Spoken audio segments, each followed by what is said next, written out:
Today I'm starting the section that relates to institutional and corporate development. And one of the first and foremost subjects that are tapped in this section is strategy. Strategy is, as you know, a vision that's broken down into objectives, which then gives outputs. In the Quran, Allah subhanahu wa ta'ala mentions that the Prophet says to the disbelievers, I do not worship what you worship. So this is a reality now. And on the contrary, nor do you worship what I worship. Realize with me what led to this reality. It's simply a difference in vision. So what's the vision? It's mentioned after this verse.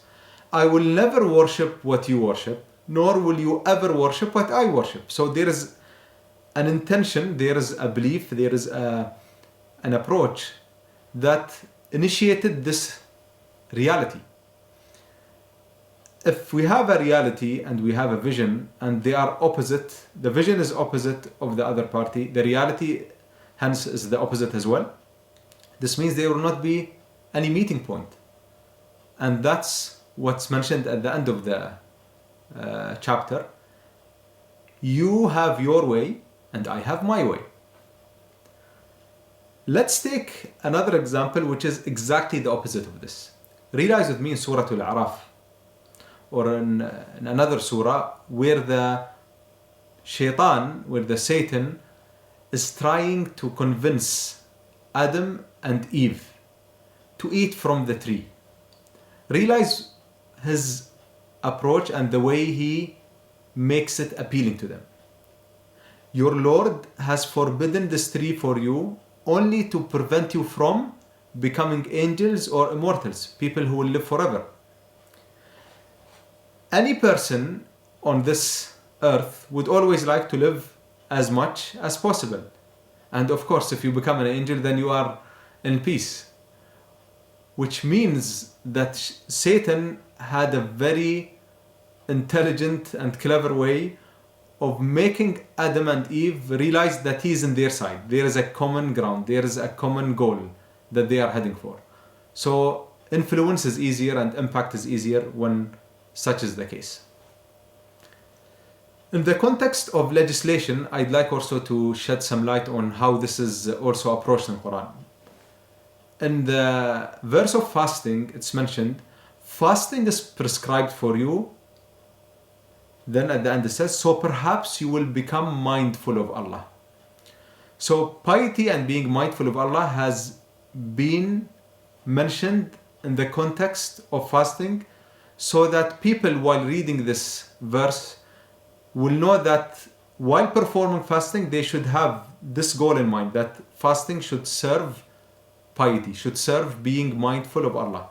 Which also means that when they will perform fasting, they will always try to design it in a fashion and in a manner that will serve this purpose. Let's now see how Allah subhanahu wa ta'ala speaks about resource management or resource allocation for strategies. So realize with me in this ayah, seek the reward of the hereafter by means of that which Allah has granted you. So this is mentioned in Surah Al-Qasas, that while the hereafter being the goal, we should have all the means that we have been granted by Allah, be it tangible or intangible, serving this bigger purpose. So a person should devote his time, his wealth, his prestige, his intelligence, his relationships, etc. to this one and big goal that he has put for himself. Again, realize with me how the structure of a strategy have been also spoken about in the Quran. There is no better book than this Quran. So Allah says about this Quran, this is a book whose verses are perfected in every sphere of knowledge and then fully explained. So perfection was first and then explanation was second. Perfection also have been in this context interpreted as conciseness. So being concise, being perfect, being so robust and profound, while being at the same time very short and brief, means that strategies should have at the tipping point, at the tip of all strategic pyramids, very simple, very strong, very short phrases that summarizes the bigger goal, and then explanations come in the sub goals to the strategy. I'll end by one last thought on how we can make sure that remembrance of a strategy and remembrance of the bigger goals is so important in the context of the corporate world. Realize how Allah subhanahu wa ta'ala speaks about this. In the verse in Surah Sad, and do not follow your desires, or they will lead you astray from Allah's way. Surely those who go astray from Allah's way will suffer a severe punishment for neglecting the day of resurrection. Realize with me that the day of resurrection is a bigger and end goal.